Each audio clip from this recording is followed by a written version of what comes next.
It is day 4, the final day. I'm free. I'm finally free. I've been been here alone. Everyone left me. Will didn't come. Spencer didn't come. Austin didn't come. They all bailed. They had life things to do. But yeah, day 4 was fun. I played One Piece Odyssey, which was really cool. It was very Dragon Quest inspired. Very Dragon Quest inspired. It's got a bit of a rock paper scissors gameplay to it, where characters will do more damage if they're doing the right type of move to an enemy. Um, so I like how it's got a little bit of strategy with that.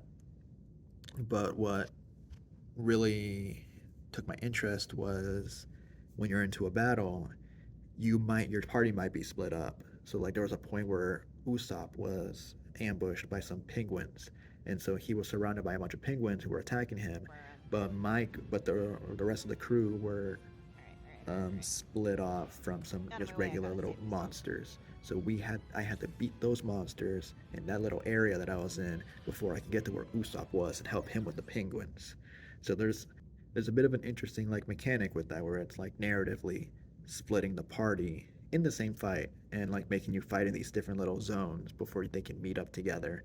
It feels very much like how fights are in the anime, where like Zoro and Luffy will be fighting the main big boss while everyone else is dealing with like the little grunts. So that was really cool. And you also get bonuses too if you manage to do get to the objective on time. Like one was get to Nami and heal her by a certain point, and then she'll get a buff if you do that, and you'll get like bonus XP and stuff. So like there's like a narrative and like a gameplay reason for doing it. The game looks gorgeous. I didn't really get a vibe of how the full thing is. It was just a very go down this straight hallway sort of demo tutorial thing. Fought a big monkey at the end of it. The abilities all look really cool. Luffy just with his Gum Gum Bazooka was really cool. Gum Gum Gatling gun.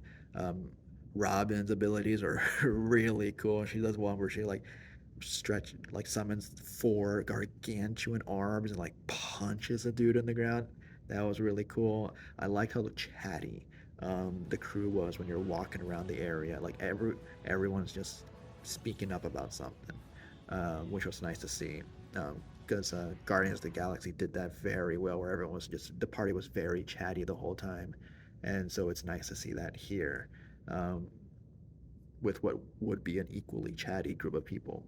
But yeah, that it is a bit clunky in some regards. There's some little clunky elements to it. Um, but yeah, I was really surprised. Like a One Piece turn-based RPG worked pretty well. Pretty good. The next thing I saw was Gunbrella.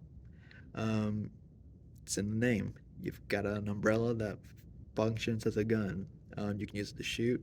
You'll deflect bullets with it. You can slide down the zip lines with it, glide, dash. It all feels very tight, very tight. I was dashing up into the air and to get over dudes and then shooting them. As I was gliding over them, and just bouncing around the environment while fighting dudes and deflecting bullets. It all felt very tight, very good. Um, it seems like there's a bit of a hub base. And there's a little town where I can chat with people and buy things. So I'm assuming it's like a hub little thing. And there's like a cult that you're fighting in the demo who summons this like blood monster. I wasn't expecting that. It was a cool little. I like it when anything has any like cult or occult little elements added into it. Those are always fun enemies. But yeah, the game seems neat. Angerfoot. Angerfoot is really good. I played the demo a little while ago when it was on Steam, and they had the same demo here. I kind of wish they had a newer one, but whatever. It's the closest any game has gone to Hotline Miami. It is like a 3D first-person Hotline Miami. Even it's got the same like cartoony aesthetic to it.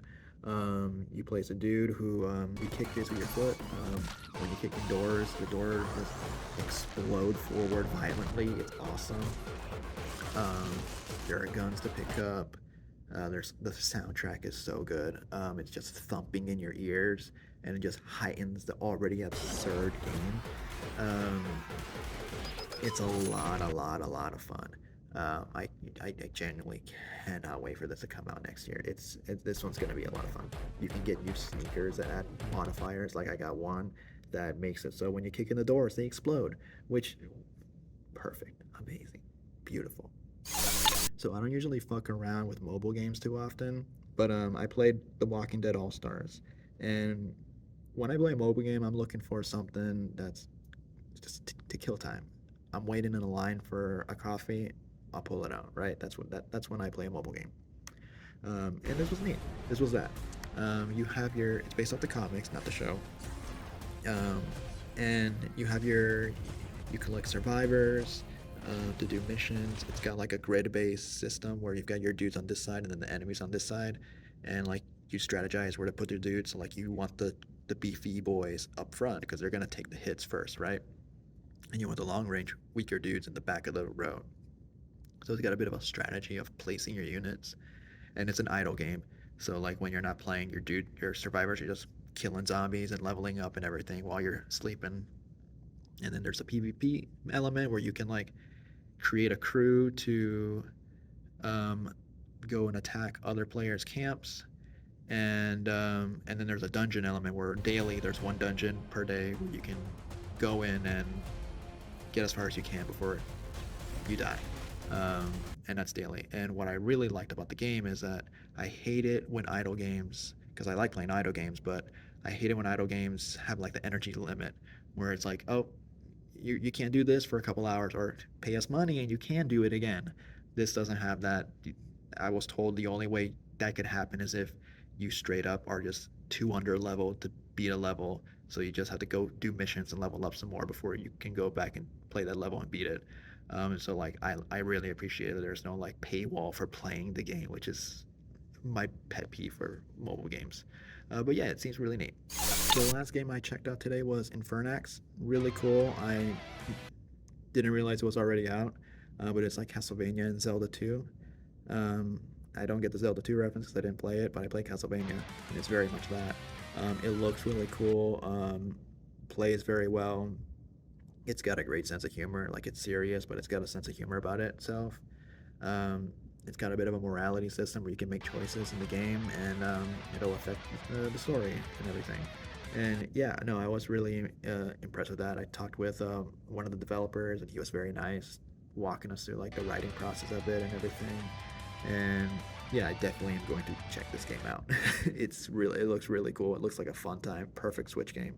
Yeah, definitely check that one out if you're looking for like a Castlevania-ish looking thing for your Switch or PC or whatever else console it's on. I can't remember. But that's the end. That was the end of day 4 for PAX, and I'm free.